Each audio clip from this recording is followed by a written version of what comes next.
why do I think I need that thing to do what I want? What is the end result? Okay, is there a way to do that without the thing? Of course there is. Is there a way to just get to that point without needing the thing? Of course there is. See, I do this all the time because of physical location and not wanting physical things. But even just paths, a lot of people want to get rich so they can be free. But they're just choices you can make along the way to be free without needing to get rich in between. Maybe you've been too diffused and you've been saying yes to too many things. And so you hear, if it's not a hell yeah, say no. And you think, that's what I needed right now. I need to raise the bar. I've had the bar too low for what gets a yes. I need to raise the bar all the way to the top and say no to basically everything that doesn't thrill the hell out of me. It's a specific tool for a specific situation. If you're overwhelmed with options, if you've been saying yes to too many things, well then hell yeah or no will be useful to you right now. Hello everyone, I'm Larry Weeks. Welcome to the Bounce Podcast. My guest today on this podcast is Derek Sivers. Derek is proof that an unconventional background can be the perfect foundation for not only a wonderfully interesting life, but can be a great foundation for groundbreaking success. A, quote, career, unquote, doesn't have to be a straight line or have a fixed endpoint. Especially today, careers are dynamic and they require adaptation to disruptions. So Derek was originally a professional musician and circus clown, and he was the founder of CD Baby in 1998. It became the largest seller of independent music online, with over 100 million in sales for over 150,000 musicians. In 2008, Derek sold CD Baby for $22 million, giving the proceeds to a charitable trust for music education. And his TED Talks have garnered over 20 million views. I just counted the three of them. He has published 34 books, including Hell Yeah or No, Your Music and People, Anything You Want. And his most recent book, as it pertains to this conversation, is How to Live, 27 conflicting answers and one weird conclusion. But note, we do slightly touch on his current, yet-to-be-completed book, Useful, Not True. So, on the show, Derek talks about his transition from musician to circus performer to entrepreneur and author, and he helps me connect the dots as I push him there. We talk about the power of books and new ideas, the concept of useful, not true, and the practicality of a belief versus the accuracy of a belief. Very interesting. I asked him to revisit the hell yeah or hell no decision heuristic that was in his book, Anything You Want. He explains creativity and some oblique strategies for releasing creative potential. We talk about embracing unpredictability and the use of a random generator. Very interesting. And then there's this little thought experiment I'm going to call the pragmatic rabbi approach for simplifying problems, which I'm now using, which is pretty cool. So listen for that. He gives me his thoughts on songwriting, the relationship between songwriting and book writing, and how transferable that creative strategies are between the two. We discuss seeing emotions as ends, bypassing things as means. Yeah, so I'll let you stew on that for a little bit. And he explains the orchestra instrument framework. And something that really struck me in the conversation as well is the motivation of being temporarily abled. It really changes your perspective on things, and it's very motivating as well. And we get into how he deals with negative emotions or a bad mood, and we talk about the practice of journaling to understand emotions and situations better. The conversation is wide-ranging. There's so much more here. To whet your appetite, Tim Ferriss calls Derek a philosopher, king, programmer, master teacher, and merry prankster, and one of his favorite humans. And after chatting with Derek, I certainly understand why. I think you will too, and I think you can tell I really enjoyed talking with him. He was a delight. So please enjoy. Derek, how the heck are you? Good. You're in a sound studio. I am. Wow. There were too many times that I needed to record an audiobook or something, or just record a podcast, and neighbor was mowing the lawn or something like that. And I was like, well, screwed. I can't record today. So I thought, the cost of going into a recording studio versus the cost of just buying a little recording booth just made sense to me. So yeah, I'm standing in something the size of a phone booth, completely soundproofed. They could be, setting off explosives outside my window and you wouldn't hear it in here. I remember I booked Seth Godin, and I have this automatic email that goes out that I don't do it anymore, but because everybody's doing podcasts, but it was just automatic. And went, hey, make sure the audio quality, you have a mic, So Seth sends me this email with this. He's like, this tone was basically, Larry, I have a television studio in my house. And I was like, Seth, that wasn't for you. But anyway, very cool. Derek, welcome to the show, man. Thanks for coming on. Yeah, I love what you're doing. I checked out your past podcasts. I like your style. I like what you're doing. So yeah, I'm not here to promote anything. I come with no talking points. I just wanted to... Listen, all right, now for real. Hi. I'm a big fan. I just want you to know that. And I know you have fans all over the place. Not that you're asking, but the reason is you have this eclectic background. And I'm incredibly curious as to how you got where you are today. So just because I'm sure everybody listening, at least in my audience, probably knows who you are. But for those who don't, let me make sure I have this right from your bio. You were a musician, then a circus performer, then you got into the CD baby business or the business world, the entrepreneur world. Now I'm truncating, I'm sure, but is that, and then to author? Yeah. Okay. So the path maybe makes more sense from my point of view, that at the age of 14, I just wanted to be a musician. All I cared about was music.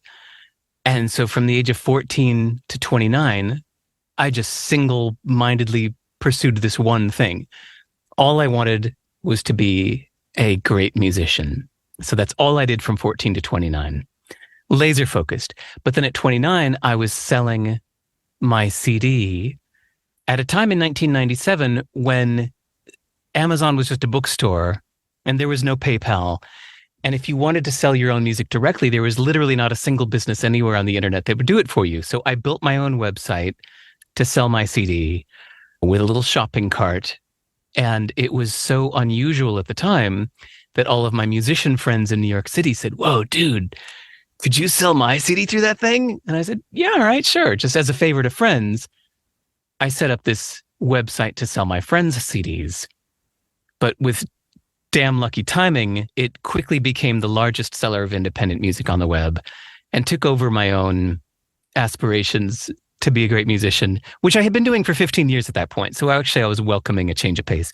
So then for 10 years, I ran a music distribution company called CD Baby, which was a big success. But then I made a lot of mistakes while doing it. So after I sold the company, while the rest of the world was telling me that I was a success, Seth Godin asked me to write a book about it. And so I wrote a little book called Anything You Want that was the story of how I started, grew, and sold my company and the mistakes I made along the way. And then that book was a decent success. And so then people were looking at me more as a writer than as an entrepreneur or a musician. And I realized that all of my heroes are writers. And one of my favorite things in life are books that change the way I think. So I realized that this was my new focus. So yeah, for the last 10 years, I've been focusing mostly on writing great books. And I'm writing my 5th one right now. That is a cool story. I don't think I've ever knew the step-by-step from there to here. Larry, yeah. I forgot the circus. The circus was in the middle of, during my time pursuing my music career at the age of 18, while I was at Berklee College of Music in Boston, an agent called and asked if looking for a guitarist to play at a pig show.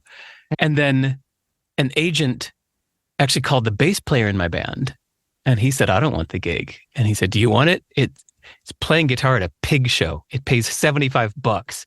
I was like, hell yeah, my first paying gig. And it was like a $55 round trip bus ticket up to Vermont to play for $75. But it was my first paying gig. I was so excited. And I played at a pig show. And when I came back to Boston, the agent called me on Monday and said, yeah, apparently you did a good job at the pig show. I heard good things about you. So look, I've got a circus and the musician just quit. We need a new musician. Do you want the gig? And I said, hell yeah. So for 10 years, from the age of 18 to 28, I was hired as the musician, but then they quickly told me that the quote unquote musician was basically the ringleader MC musician of the circus. So for 10 years of my life, from 18 to 28, I did over 1,000 shows as the ringleader MC/musician of a circus in New England. Okay. So you performed as a band at a circus, but you also, you were the ringleader? You Oh, no. So I was the solo. Like if you were to go to the circus, you would have thought it was my circus. I was the guy that came out like the MC at the beginning of the show and in between every act. But I had a guitar on and like a drum set on the ground, like one of those like street performers that you see where they've got the both, you know, they're playing guitar, singing with a drum at their feet. You've seen somebody do that, you know. Mm-hmm. So I was doing that for the circus. I was the one-man band ringleader MC of a circus in New England. But the life of a working musician in New York City is you just say yes to whatever pays. So if somebody said, I'm looking for a jazz pianist for an art opening, I'd say, that's me. I'm your guy. I can do that. What does it pay? And if somebody says, hey, we need a heavy metal guitar solo on this disco record, I'm like, that's me. I'm the heavy metal guitar solo guy. I can do it. You know, so that's how you make a living in New York City as a musician, is you just got to be good enough to say yes to everything.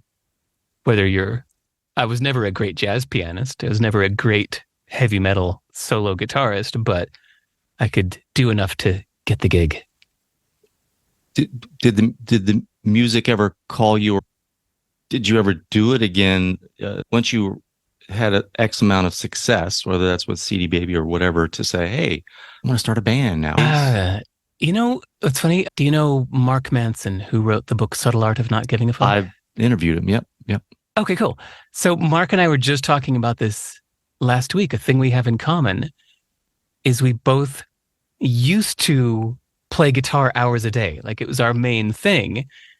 And then once we started writing and writing took over our life, we both later went back and tried to like get a nice guitar and start playing again. And it's just both had the same experience. Like it's just not there anymore. Like it's just not... the fingers can still do the thing. And he said the same thing too. It's like my fingers still know how to do all those scales and arpeggios, and I still have the physical dexterity. It's just that it's not my mode of expression anymore. So yeah, after a few years without playing, I went and got a really nice guitar and I played it for an hour and I went, it's just not my thing anymore. I'm more fascinated with the thoughts and ideas I'm writing about these days. Yeah. Well, we're all thankful for that, but I'm just curious about that kind of life change, or, you know. It's surprising to a lot of people. We think of, I mean, I do think in a way that I'm a musician for life. You're creative. You're a creative, and that takes many forms. This is my opinion. That can take many forms: speaking, writing, acting, playing an instrument, communicating with people, and so there's something about connecting with people, but there's different mediums to do that, I'm guessing. Yeah. I mean, you've had some big career changes too, you know? It's yeah. Sometimes we take a single mission and express it in different ways. So in a way, like I think that I've always been looking for alternate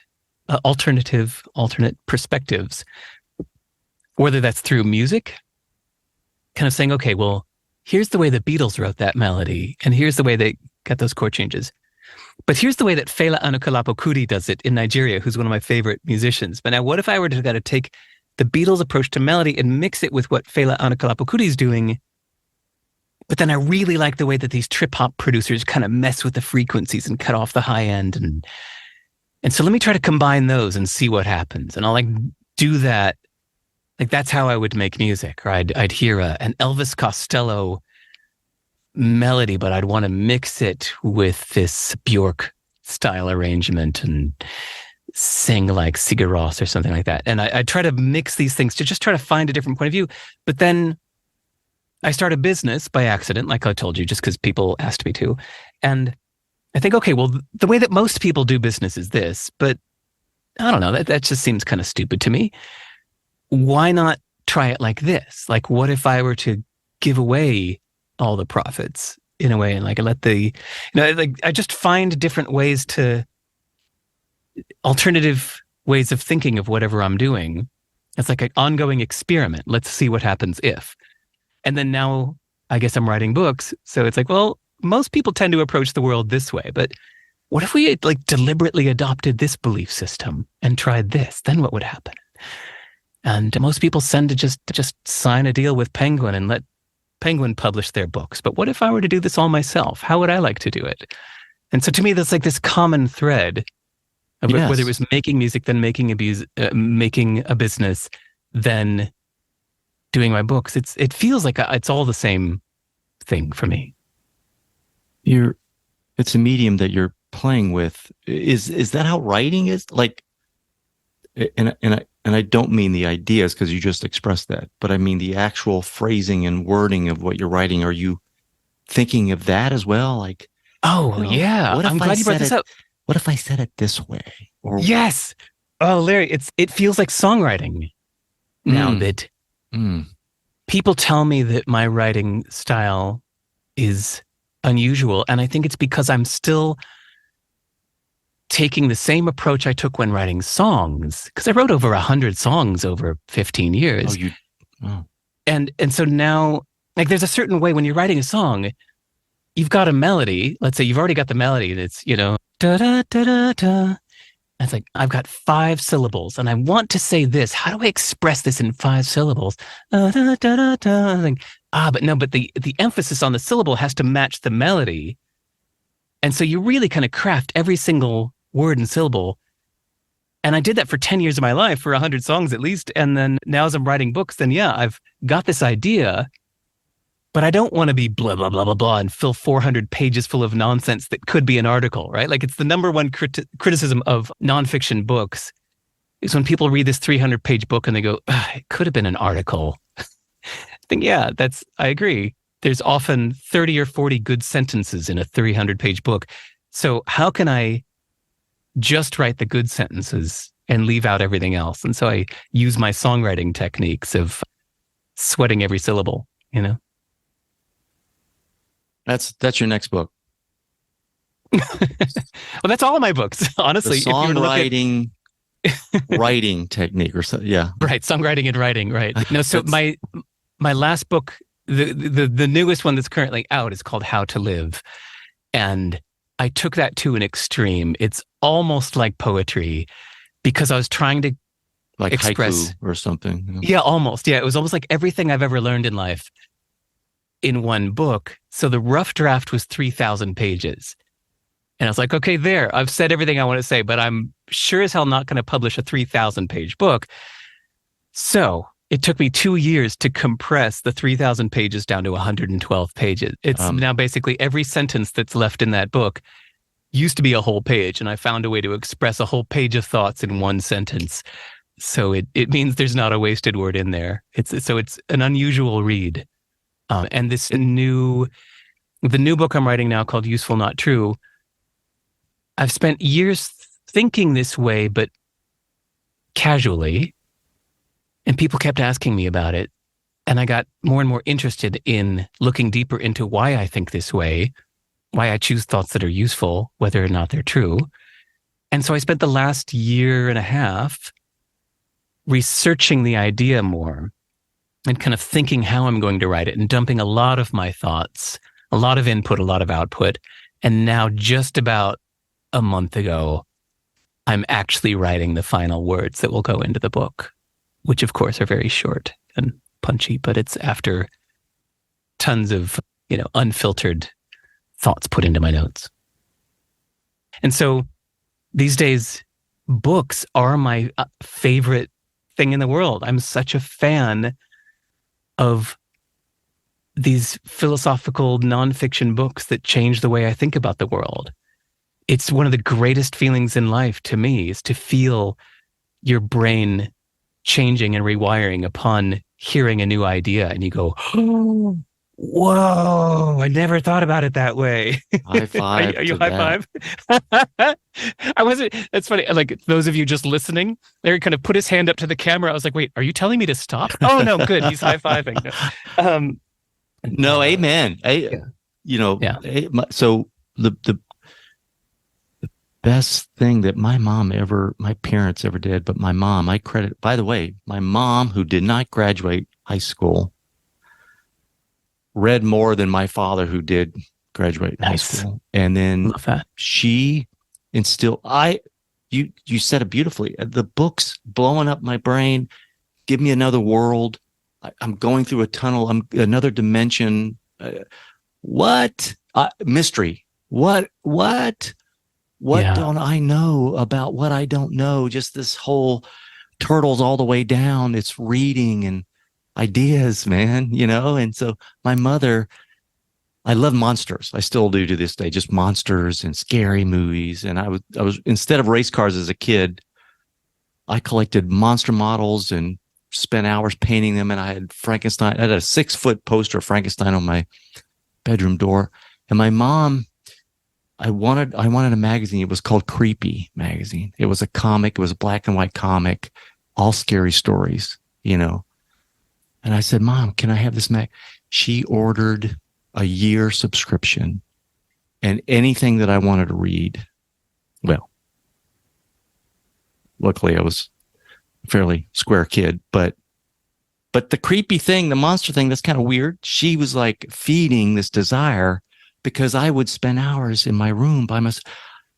And now I've got libraries of books, and I'm nowhere I'm nowhere without these books. You know, I would have gotten nowhere, I don't think, you know? Yeah. Same. Books and reading, and that you touched a soft spot in my heart. Anyway. Yeah. I mean, I agree. And you put it beautifully. It's like the way that it kind of expands your mind and blows up your previous notions when you take in something new. And yeah, it can be a philosophical idea. Like, just one that comes to the top of my mind right now was a great little book called The Courage to be Disliked, which is a Japanese author. Is it? Good. Alder, yeah. Alder, yeah. Alfred Adler or Alder. Anyway, but the one little idea in there of saying the core of all interpersonal trouble is when you are trying to interfere in someone else's tasks, or someone else is trying to interfere in your tasks, that we each have our own tasks to do. And then he says, and you know whose task it is, because it is the one who is ultimately most benefited by this choice or action. And so it's like we have some preset notions, whether it's through our culture or religion or whatever, that says things like it's good to help others and whatnot. And so to have this one idea to say, no, trying to interfere in other people's tasks is the core of all interpersonal trouble, kind of goes, whoa, hold on a second. Now I have to rethink everything that's ever happened in my past and rethink the way I'm going to approach the future. Like, if this is true or if this works, I mean, because true is, that's a different subject. But if this lens, this viewpoint works, what are the implications? Oh my God, this changes everything. Okay, so it could be that. That's, to me, a philosophical viewpoint mind blower. But sometimes, like you mentioned, information, it can just be there's a world that you know nothing about. Some people feel that way when they learn about poker. They go, oh my God, there's a whole universe here of things to dive into about poker, and that fascinates them. I just went to the Middle East for my first time this year, to Dubai, which ordinarily was a place that would have been in my top 10 list of places I never want to go Fuck that place. Sounds so shallow and commercial and crass and sounds like a big shopping mall. That's the opposite of what I want in life.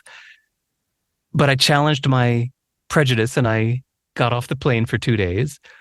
And luckily, before doing so, I read 3 books about the history of Dubai and met up with people that live in Dubai and are from Dubai. And oh my God, now I think it's the most fascinating place in the world. And this whole universe was opened up to me of this part of the world that I knew nothing about before. So yeah, it is one of my favorite things in life. And if it seems like I'm really excited about writing, maybe it's because I'm often disappointed in the verbosity of people's books. Such low information inside all that verbiage and all those unnecessary examples. Yes. Yeah. And so then I think I want to fix that. I think often a lot of creativity comes out of discontent. You know, it was often I'd hear other people's music and I'd think, no, you're doing it wrong. Here, I'll show you. I'll do it better. And I think the same thing when I read a lot of other people's books. I'm like, damn, there's some really inspiring ideas in here. And there's also a lot of noise. I want to write books that have great ideas and are all signal with no noise. Wow. Anyway, we could change the subject. No. This is fantastic. Can I ask you about the book that you haven't finished yet at the end of our chat here? Yeah. Okay. So wait. So listeners, Larry asked me a week or 2 ago, like, hey, can you give me an advance copy? And I so badly wanted to. I mean, in the moment when you asked, my first thought was, yeah, sure, let me send you. So I was like, oh man, but I'm changing this like every day. I'm actively spending, 6 hours to 12 hours a day just writing this thing right now, and whatever I were to send you. So I even thought about like, should I send it to him that morning? But then I was like, oh, that's putting too much pressure on you for like an hour before we hit record. So instead, I'm happy to just talk about it for now. I've put the ideas out into the world a little bit over the last year as I've been working on it. So, yeah, but I want to talk about how to live, because I'm always looking for good advice or salient pieces of information on how other people live. And okay, it's funny. I haven't talked about the How to Live book in a bit, but let's see if I can do this in a short, enticing way. When you read books like Subtle Art of Not Giving a Fuck, says you should live as such, and then you read a book like Atomic Habits, which says, no, live this way. And then you read, say, 7 Habits of Highly Effective People, which says, no, live this way. And then you may read maybe a Tony Robbins book, which says, no, you should live this way.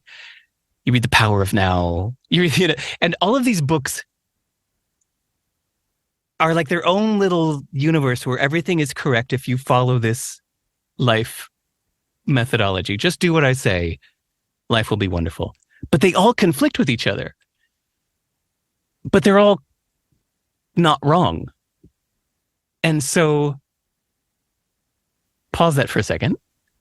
If you had to pick one book as my single favorite book that I haven't written, then it would be the book Sum by David Eagleman. Do you know that one?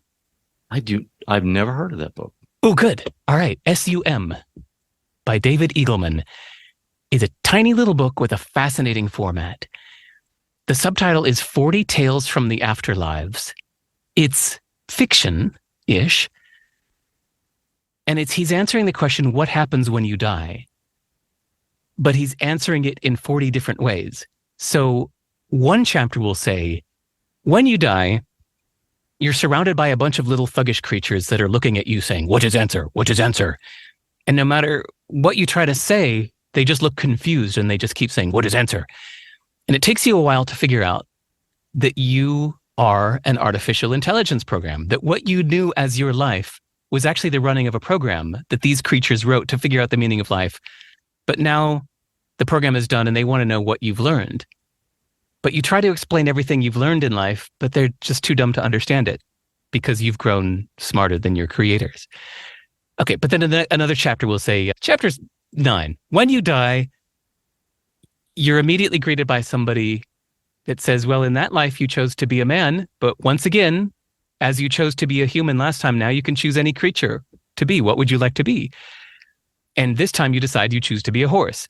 But you've as soon as you make your choice, your body starts turning into a horse, but then you start to feel your brain turn into a horse's brain, and you realize that you didn't love the simple life of a horse. What you liked was being a complex man, admiring the simple life of a horse. But now that you're turning into a horse, you're forgetting what a man even is.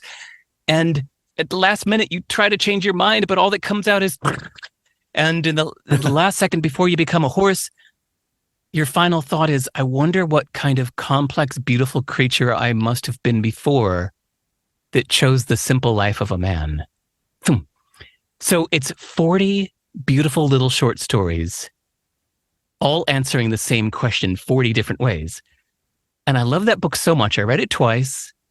And then one day I went, oh, I want to write a book called How to Live in that format. Taking all of these philosophies in life, saying, here's how to live for the future, do everything for your future. Your present self is in service of your future self. This is how to live.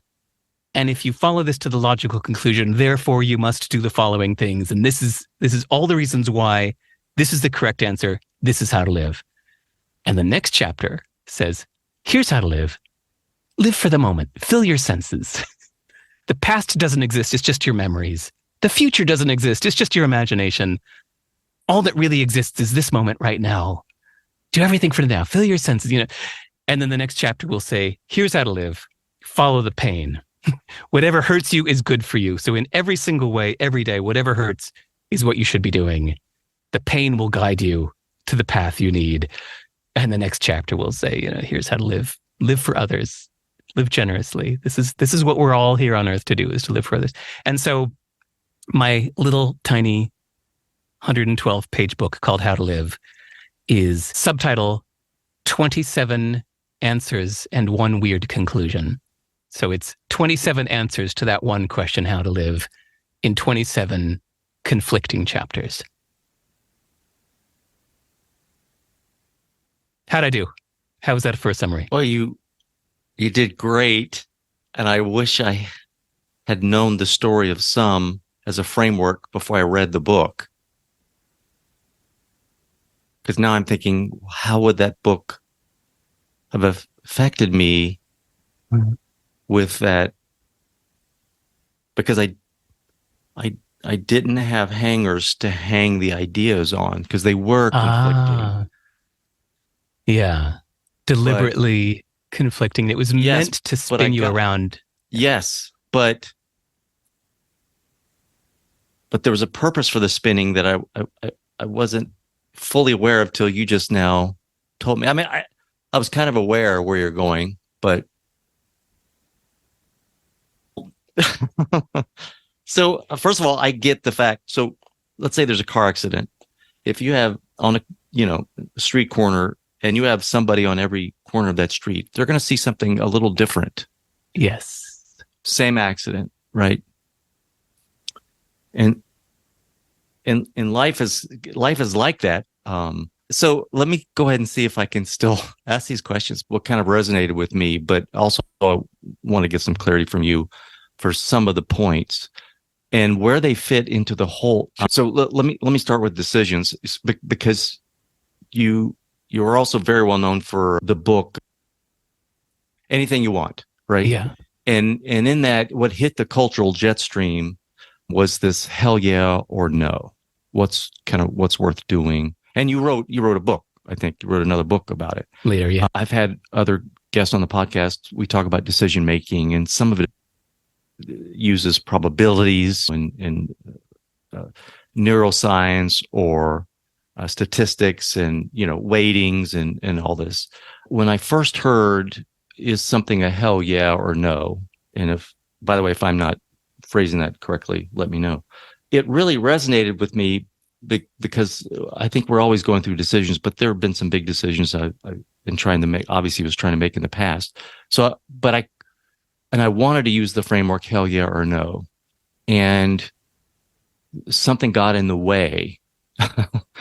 So it might have been that it was a no. I don't know, reflecting on it. It might have been that it was a no, but I didn't have the courage to say no. I'm not sure. And in this book, you talk about no choice is inherently the best. You touch on decision making a little bit. You talk about delay action. I really like this. You say delay action. You don't have to respond immediately.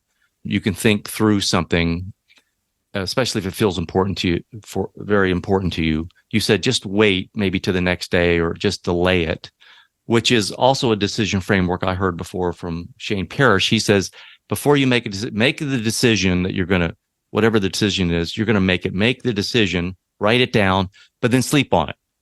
The next morning, look at it, or the next day, look at it and see how you feel about that decision. So, nice. Don't actually tell the person or pull the trigger on whatever it is you're going to do, but make it internally and then reflect on it. So the hell yeah or hell no, would you modify that at all? Is that still a heuristic that you recommend? Yes, but I'm going to fit it into what we were just talking about before, which is the format of the How to Live book.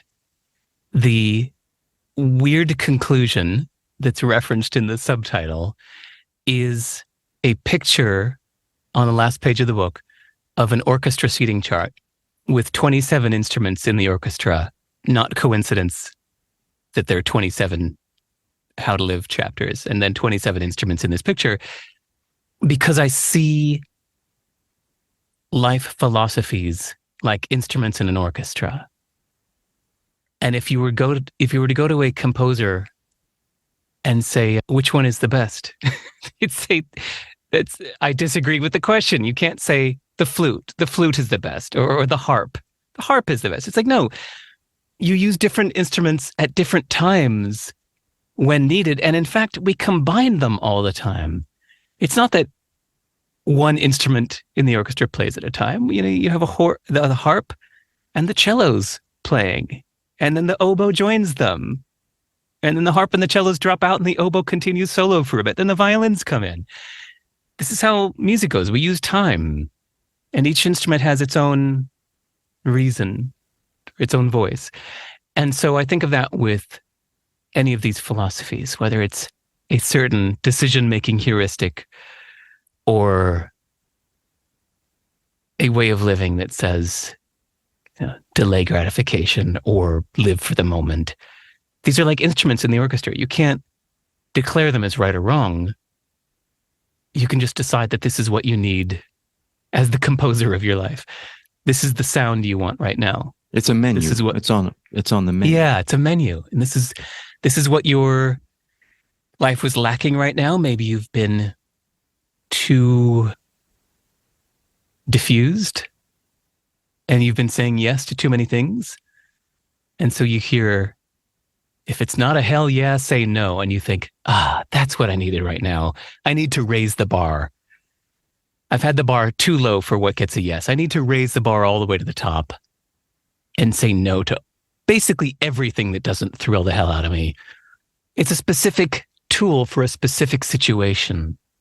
If you're overwhelmed with options, if you've been saying yes to too many things, well, then hell yeah or no will be useful to you right now. It doesn't mean it's the answer and that everybody should say hell yeah or no all the time to everything. Of course not. It's one instrument in the orchestra. That's perfect. Yes. Things can be seasonal. Good word. And, I used to think about this, like I used to think of like Tony Robbins and kind of the motivational frameworks that he would use. And there was a time when I was turned off by them for a while, right? It was like, rah, blah, blah, blah.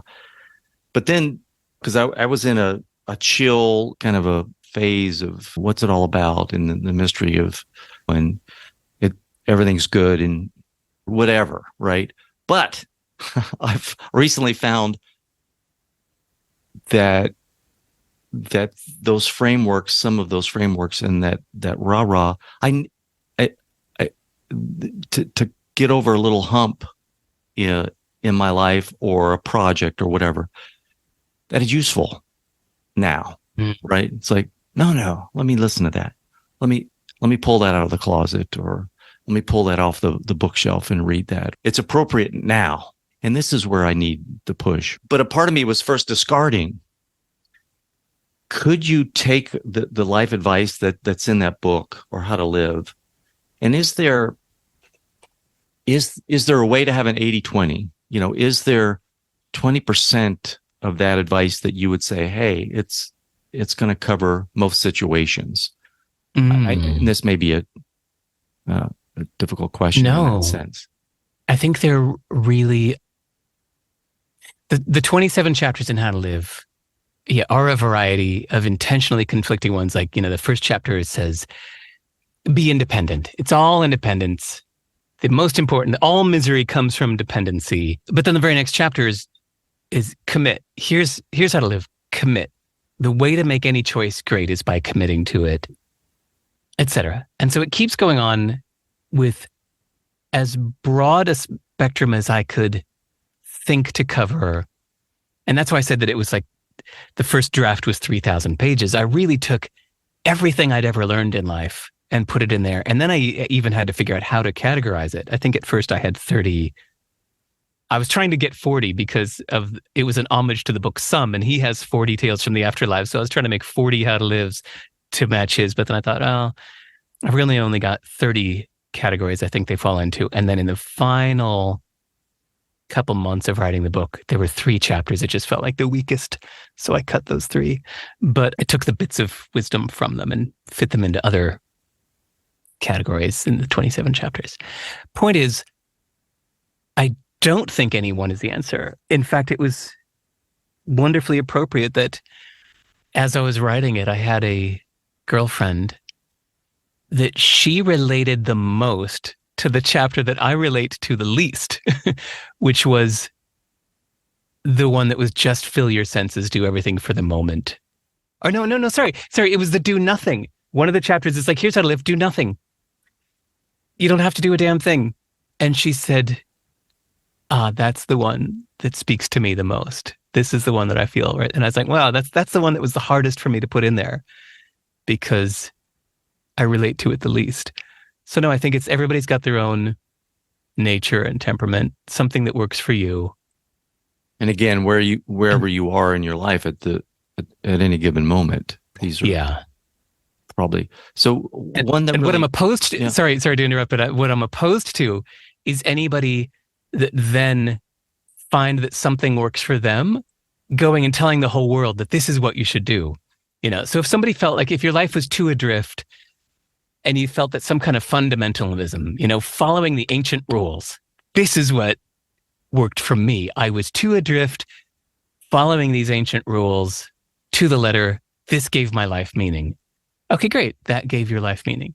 But then to go out and say, everybody must follow the ancient rules to the letter. And if you don't, you're evil. Well, now there's the problem. It's because just because it worked for you doesn't mean it works for everybody. So I'm very opposed to picking any solution and prescribing it to everyone. Some of the aphorisms that, or the principles or the rules, I should say, that resonated with me. One, particularly, you write, most actions are a pursuit of emotions. You think you want to take an action or own a thing, but what you really want is the emotion you think it'll bring.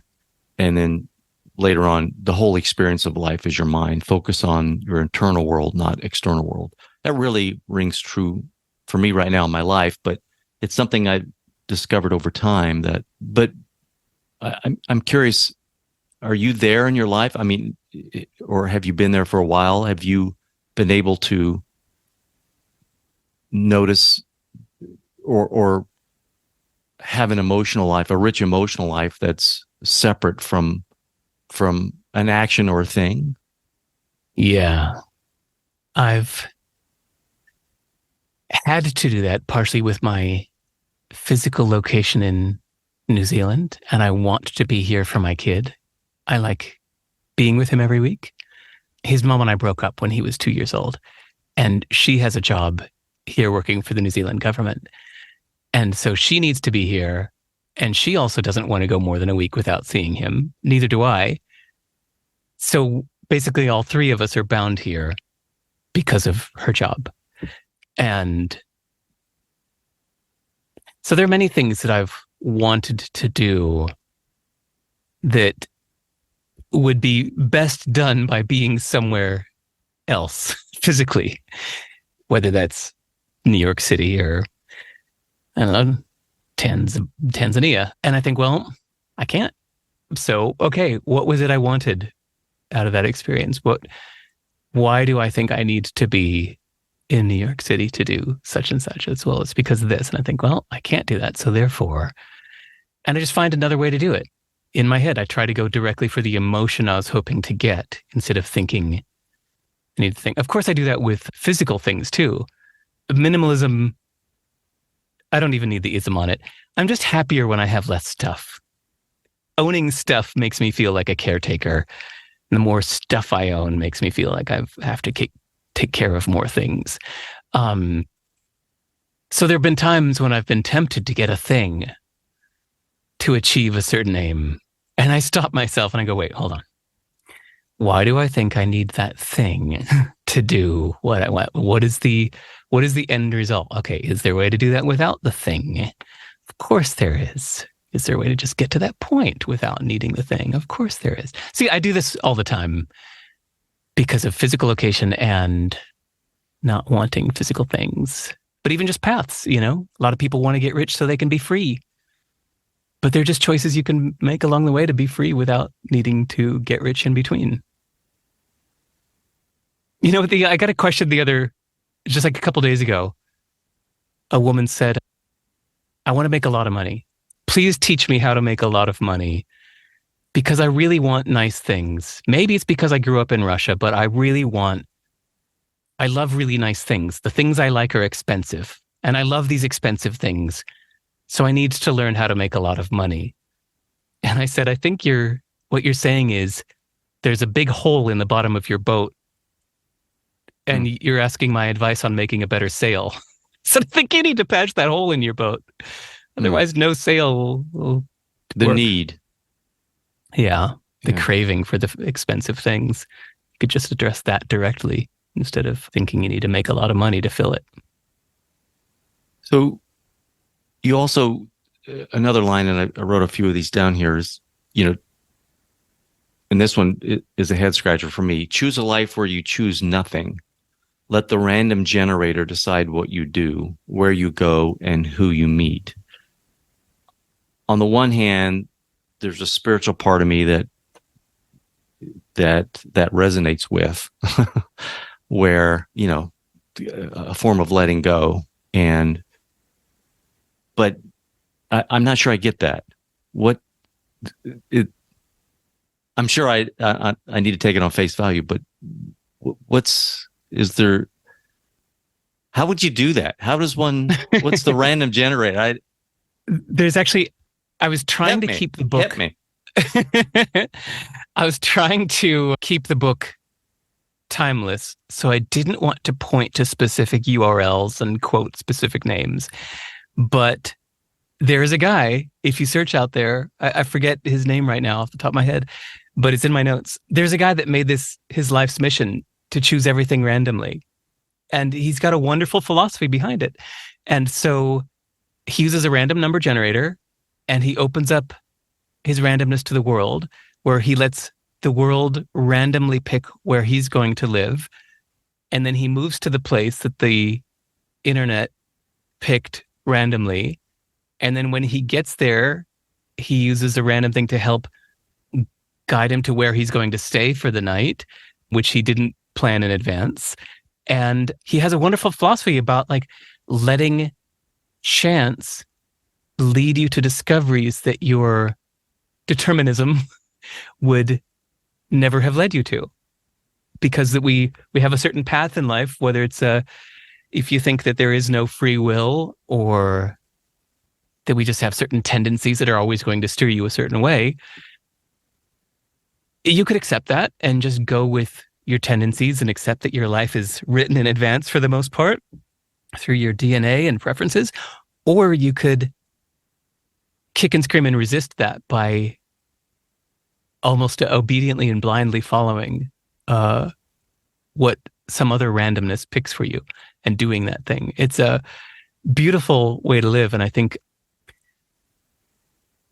part of why I had to make sure to include this in the book is I think so many things that happened in my life were so random. And I think most of us can say the same, that there's some major things in most of our lives that were so random. You just happened to get this job because you just happened to know this guy at the moment that somebody else was hiring and asked this guy that you knew, that you only met him because you happened to go to this party once, but then he recommended you and suddenly you have a big important job that changed the trajectory of your life. But then because of the timing, because somebody in Wuhan, China ate a bat or whatever, now that company went out of business, which sent you on this path. Like, it's acknowledging how much randomness there is in our life and how so much of our life isn't chosen by us, but instead deciding that that's wonderful and deciding to emphasize and lean into that even more. And there's a methodology for doing so. I think it's beautiful. Yeah, I was listening to somebody talk about trying to get magic back into their life, just this sense of magic. And they're not science deniers by any means. They're fairly secular, but this person started using the I Ching and got an app on their phone and, would ask questions for decision making and let the I Ching and, it would stack up the dominoes for the answer, interpret the answer. So I was like, well, that sounds kind of cool. So I downloaded it on my phone and I just started asking questions, things that I really was trying to decide on. Because on my laptop, I had spreadsheets and weightings and, boom. Then I would go, well, let me play with this. And it was really interesting and enjoyable to be open to this randomness, as you said, like, I Ching, it wouldn't be concrete. It would be very esoteric kind of advice so that you could project your own feelings into. There was something very cool about it. We have this illusion of control, and maybe we certainly have some influence, but to accept, what's coming and go with it rather than fight life, rather than white knuckle it, right? White knuckle, yeah. Look up anybody who's interested in this. Go search the web for Brian Eno, E-N-O, Oblique Strategies. So Brian Eno is a record producer that's produced some of the greatest rock records of all time, from Talking Heads to U2 and Coldplay, and I don't know what else. Lots of David Bowie. Lots of the best David Bowie albums were produced by Brian Eno. And I like his music, but I love his theories about music. So one of his theories was that when producing records, we need to introduce a little more randomness. So what he did is made a deck of cards where he put a bunch of directives on the cards, like remove an important ingredient and double down on the most necessary thing, or now do it backwards. Things like this. They're ambiguous directives. They put 50 of these into a deck of cards, and then as he was producing records, he'd be there working with an artist in the recording studio, and at a certain point, they're like, let's ask the deck of cards. And the game was, you have to do what it says. Shuffle it randomly, pick a card, and here it says, make it scream. So he's like, all right, let's find a way to make... I never would have proposed that myself. It does not seem to apply to our current situation, but let's try it. And so it became a bit of a creative inspiration for him. So I think of that, the deck of oblique strategies applied to life. That there are times in life where it's like, well, could do this, could do that. Let's ask the I Ching. I'll just do what it says, even if it seems like the wrong answer, nothing I would have chosen. Who knows where it may lead me? Let's find out. Yeah, there's something that, in my experience, draws out of you where you've made some connections. There's something about this, like a random generator, like the I Ching, or maybe those deck of cards, where the, there are ideas spinning around, or convictions or leanings or what have you, that you may not be aware of. And it seems so far in my experience that the things like this, where it's given you a subtle hint of a decision or recommendation, but it's pulling out of you really what you really want, or afraid of, or other things that you haven't looked at. I don't know. This is just, it's really fun to kind of play with these things. I've got one more thing here before we leave this book here. And thank you so much, Derek, for indulging thanks for me. Reading this book. I'm impressed that you dug into it so deep and have thoughts and questions. Thank you. The practice of storytelling to friends, you mentioned in the book, but you say when storytelling to self, you can cut painful memories to like one sentence. So, if there's something that's unpleasant you have a memory about, or story around, that you tell yourself, to get it down to one sentence. That sounds incredibly useful. But could you give me an example? Yeah. Okay. Such an interesting subject. It's the reason why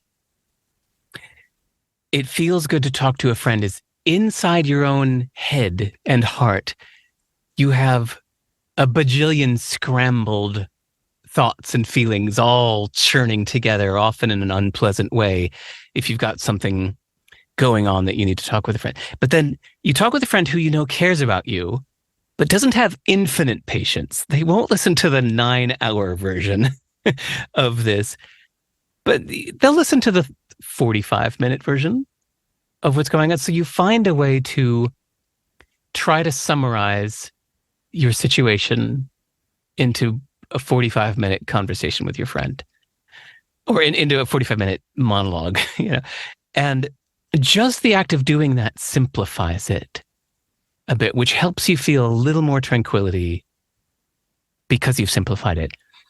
Now, I have not attended group therapy, but somebody who has said, that's what's wonderful about group therapies. Now you're in a group of 10 people that have come here willing to listen to other people's problems. But again, now we don't have 45 minutes for one person. We have maybe 10 minutes that each person can hog the mic. So now you have to take your thing that's a bajillion churning thoughts inside of you and think of how to summarize it in 10 minutes. And then you see yourself through their eyes. And that's so useful because we're the protagonist of our own life. But when you see yourself as just merely a bit player in somebody else's story, it helps you again make you realize that your problems are not so big. And in fact, they're quite small and manageable if you look at it from the outside. And that can be so useful. Then you realize that you can do that to yourself, that everything we've just said, if you don't have access to a dear friend right now, or a therapist or group therapy, you could just open up a diary and start writing and think, okay, what am I really upset about? What's really going on here? How can I summarize this? What's the core of what's upsetting me? You can ask yourself these questions and make it simpler. And then you can look at that and go, oh, that's what it's really about, isn't it?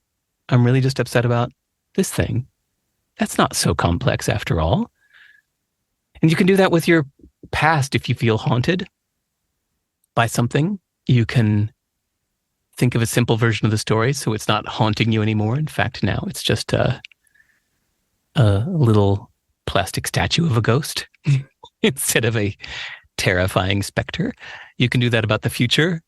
If you're feeling a lot of anxiety and a future decision feels overwhelmingly important and crucial and complicated, you can find a way to summarize it for yourself so it essentially boils down to what matters. And you go, oh, now that I realize I'm thinking about it on this axis, well, then that's not so big and complex anymore. So I think that this process, whether it's talking to a friend on the phone, going to group therapy, talking to therapists, writing in your diary, it's simplification, summarizing can help make everything smaller and easier.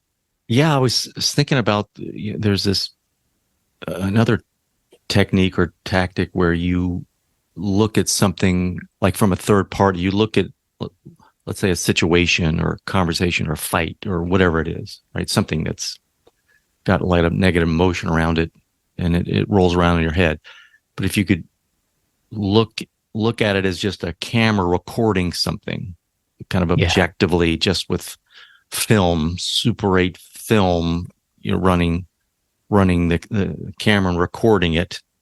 And if you could look at it from that perspective, the camera records it, and you're just kind of you're taking this feeling amplification kind of away from it.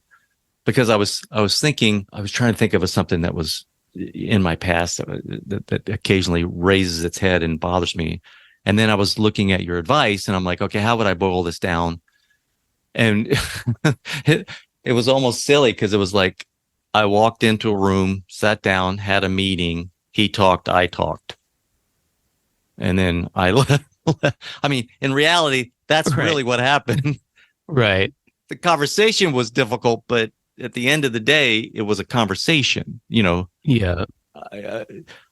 And so boiling something down and stripping it of its emotional valence, really, it is helpful. What the hell, This may sound crazy. I'm not Jewish, but I lived in New York City for 10 years, and most of my friends were Jewish.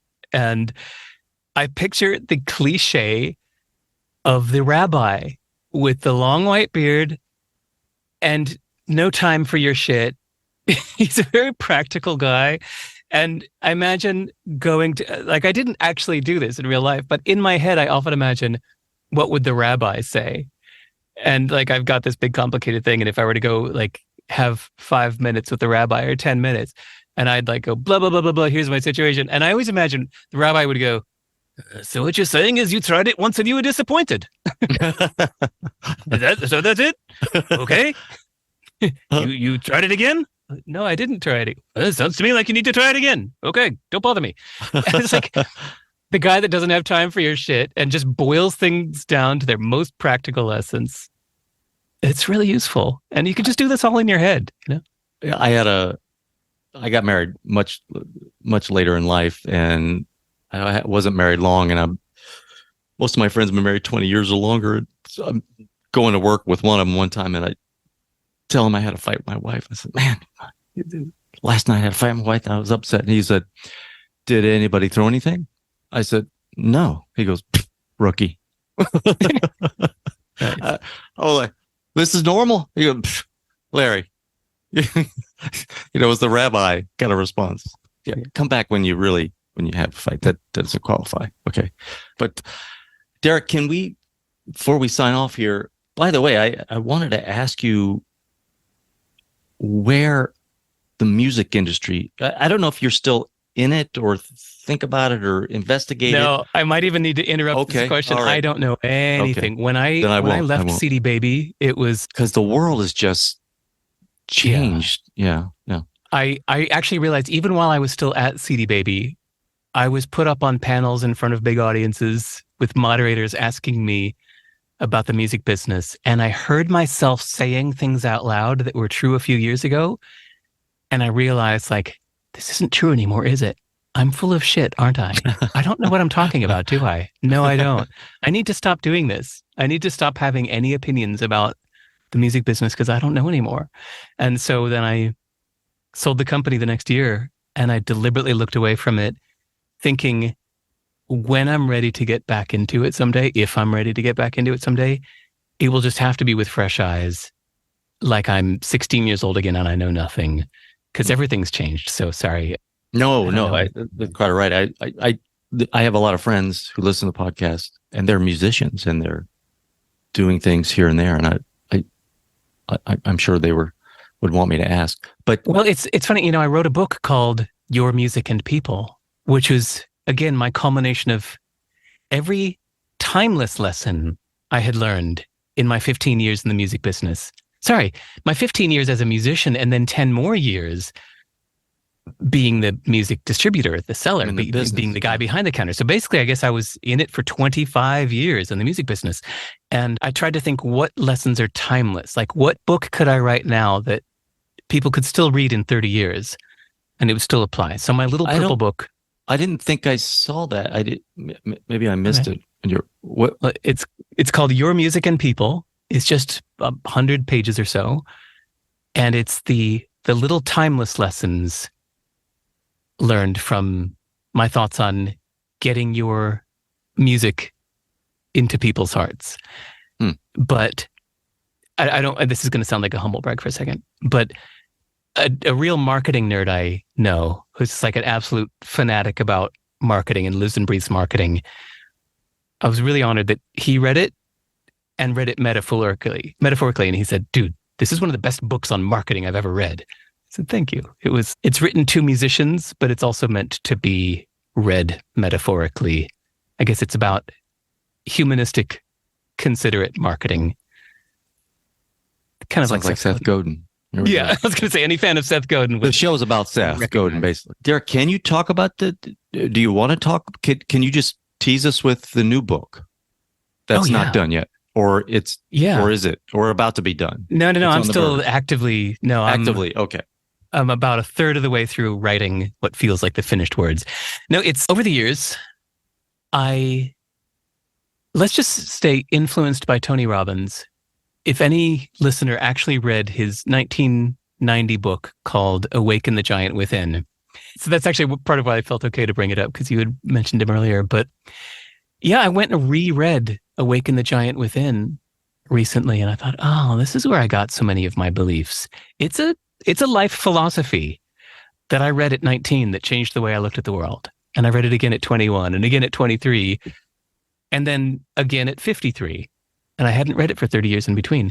And I went, yeah, okay, this is part of why I think this way. He really advocates a deliberate choice of adopting a belief system that works for you now, right? So let's say I'll just tell you one that worked for me recently. So I have a tendency to procrastinate exercise. What a surprise. I think I'm the only person on earth that does that. But then I heard one little idea, which is we are all temporarily abled. And it was written by a woman that got into an accident and is now paralyzed from the waist down. I might be getting the details wrong, but it doesn't matter. That said, let's all remember that at some point in our lives, you are going to be not as able-bodied as you are now, whether it's through old age or accident or something. So just remember that we are all temporarily abled. And for some reason, Larry, when I hear that thought, I'm like, oh, hell yeah, I'm lifting weights right now. Hell yeah, I'm getting out into the forest to go on a run right now. Because you can, or because you're preparing for when you're not able, or both? Both. Like I'm temporarily abled right now. Yeah, that's good. Fucking live it. Like I need to do this while I can. That belief is not absolutely objectively, provably, empirically true. It might not be true that I am temporarily abled. I might die at full health suddenly. But believing that I'm temporarily abled, for whatever reason, that works for me. That gets me to do the action I need to do. That helps me be who I want to be. That helps me do what I want to do. And so that I choose to adopt that belief because it works for me. Now, you might argue and say, but Derek, that's not true. So I don't care if it's true or not. It works for me. So in short, that's what my next book is about. It's called Useful Not True. And it's about first showing that all these things that people say like facts all day, such as, this is a great place to live, or you did a bad thing, or my ex was evil. People say these things as facts, but almost none of it is true. It's all just perspective. Then second, you have to realize your own brain does that too. Almost everything your brain thinks, it thinks is a fact, but no, it's just one point of view. And so once you've got complete skepticism and doubt for everything that everybody says and everything your brain thinks, well, now you get to just ask yourself, instead of judging anything as true or not, I'm going to adopt the beliefs just because they're useful to me now, because this is what I need to help me be who I want to be, go where I want to go, do what I need to do, or find inner peace. And lastly, deliberately adopting those philosophies, those beliefs. So you've collected beliefs. These are beliefs you've collected over the years, or you're looking at a spectrum of, okay. No, I don't get into my beliefs I've adopted. The book Useful Not True is basically, first pointing out how almost nothing people say is true, then pointing out almost nothing you think is true, then suggesting that we judge ideas by whether they're useful or not whether they're true or not. And then lastly, adopt more empowering beliefs. All right. What's your projected, do you have a goal as to when this book will be in the world? 6 months ago. Soon. I thought I was going to be done 6 months ago. I'm glad I didn't. I kept learning more information. I kept learning more insights, and I've been reading a ton. I never knew anything about religion. I learned a ton about religion as a way of thinking about this book, because those are the oldest belief systems. Yep. And so it sounds interesting as hell. So thanks. It should be done very soon. How do you get yourself out of a bad mood? Ooh. Or do you? Ooh. Do you just let it, don't mess with it? Or do you? You know what I love? Sorry, actually. Or do you never get into a bad mood? I can't see. I do. So one of those chapters that got cut when I said that I narrowed it down to 27, and there was a chapter that didn't make the cut was choosing a funny life. Andy Warhol had a beautiful way of having funny philosophies in life that he would follow in a dry. So that guy does not seem funny at all. No, it's all dry. But read his autobiography called From A to B and Back Again, and he'll just say little dry things like, "My favorite piece of art is no art at all. In fact, the most beautiful dream I can imagine is I walk into an empty room, and on the other side of the room is a little hole in the wall. And I look through that hole in the wall, and there's another empty room on the other side." He said, "I'm doing a terrible thing by putting so much art into the world, because I think really any space would be better if it had no art at all." Right? So that's just a funny Andy Warhol thought, right? But the one of his is, that's hilarious. To get back to your question, he said, "I love a good rut." He said, "I love when I've fallen into a rut. Friends try to lift me out of the rut, and I say, stop it. I'm enjoying my rut. Leave me in my rut." And so I think that when you're in a bad mood, you could say, how do you get out of it? Or you could do the Andy Warhol thing and say, oh yeah, awesome. I'm in a bad mood. I love being in a bad mood. Great. Leave me to it. Anyway, what do I personally do? Actually, I journal. I've done this for years whenever I'm feeling really foul or resentful or angry, bitter, anxious, fearful. You're right. I turn to my diary and I break it apart. And I'm like, okay, what's really going on? Why am I feeling this way? What's really wrong? What's the point of this? Why is that wrong? What do I wish would have happened? How would I like it to be? Yeah, and I write it all down. So I've been doing this for 30 years.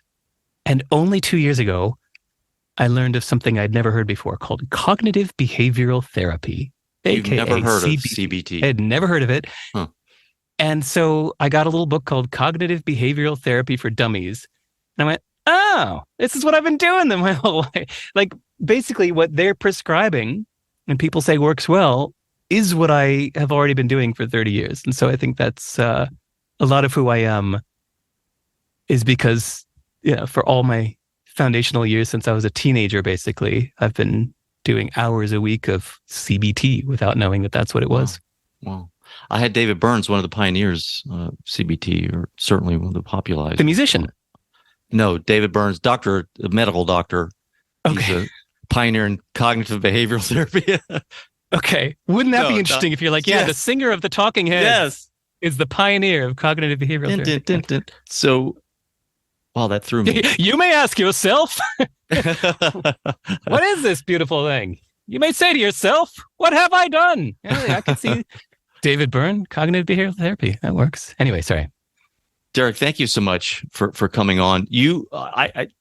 Another question. Sorry, these things are coming randomly. Is that are you playing? So I would consider yourself, because you're a programmer, right? Or you were you came out of technology and digital distribution and the whole nine yards. I mean, well, not really. I mean, I was just a musician that set up a website, and I taught myself programming out of necessity. I didn't go to school for it or anything like that. So I'm a very practical programmer. That's cool, though. But still, wow. All right. That's even more impressive to me. I love it. I'll just interrupt to say, many times I think, I should. I'm getting old. I'm writing books now. I should hire somebody else to do the programming. I should quit trying to do all the programming myself. Okay. But I love it so much. Every single line, even in fact, cdbaby.com, every line of that code was me. I did it all myself. I didn't have a team of programmers. I had 85 employees, and none of them was a programmer. It was just me. You're crazy. Yeah, you're I love it, man. But it makes me happy. Every time I try to delegate it away, I get really sad. I'm like, You're creating. I should do that. You're creating. Yeah. You're a creator. You're making something. It's philosophical too. Like when you're programming, you're deciding in every line of code, you're making philosophical decisions about what we're actually doing here. What's the point of it all? So I love programming. Are you playing with AI? Are you playing with it? A bit. I have started keeping chat.openai.com open as I'm writing. I never have it generate text for me, but I use it like a sounding board. That's what I do. Yeah. Yeah. Thesaurus. Sometimes I use it as a thesaurus. Sometimes I'll ask it like yesterday I just asked, list some examples of religions that contain no beliefs. And so it said Zen Buddhism and a certain sect of Jainism and a couple other ones that I hadn't heard of. Was Hinduism in there? No. Okay. I'd say actually Hinduism, from what I've learned, seems to be more system, about right, the beliefs. Brahmin. Yeah. But so then I'll say, okay, please list the core tenets of, say, Hinduism without naming the beliefs, but only the actions prescribed.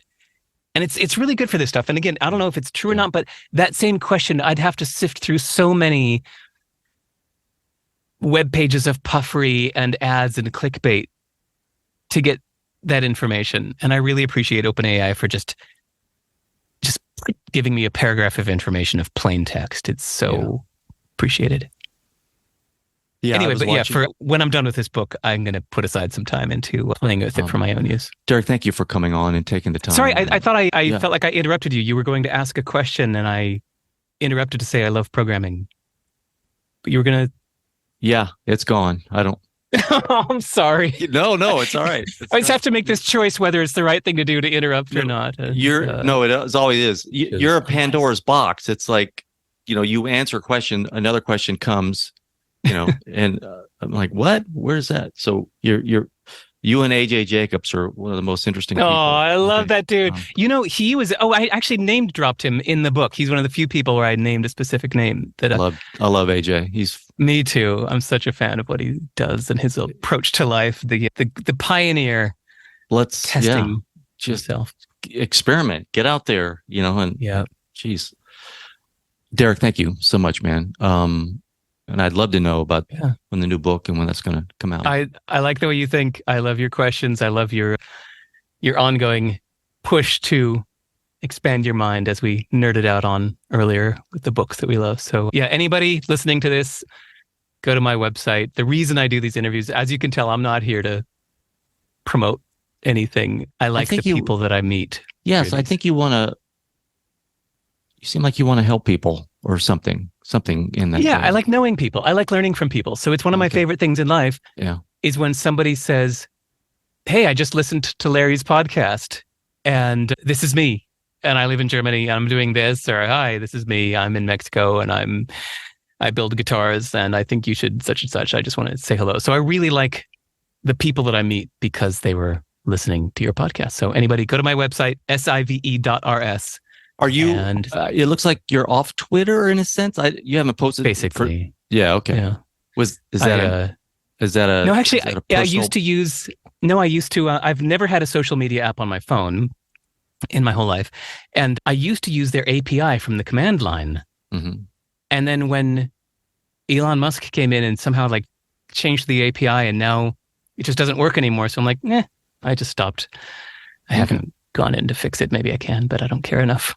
Okay. All right. My email inbox, somebody actually just said yesterday, I think maybe the reason why you're good at answering your emails is because you're not on social media. I'm like, no, that's true. Like maybe most people might spend an hour a day, maybe between TikTok, Instagram, and Twitter or something. I spend 0 minutes a day, a year on social media. And so I spend a couple hours a day in my inbox answering emails from strangers. And I really like that. It's more meaningful to me. I find it enjoyable. There's no ads. There's no hype. There's no twisted agendas. It's just one-on-one communication with people. And I really enjoy that. So yes, I answer all my emails and I really enjoy it. You love emails. You answer emails. Yeah. Boy, that is it's a nicer cool world than a social media stream. I hadn't thought about it that way. You have time to reflect. Yeah. And you're not waiting through, anyway. Let's all go back to email. Let's drop some. Yeah, all right. Exactly. Yeah. Derek, thank you so much. Anyway, man. Thanks, Larry. Have a good one. Take care. Bye-bye. Well, that's a wrap. Thank you for listening. If you enjoyed it, do share it with your friends and on your social platforms. Big thanks to Sam Williams, my audio guy, and the beautiful bumper music you're hearing is Michael Petrovich's Bella Luna. For all my show notes or resource links, visit larryweeks.com, and we will talk again soon.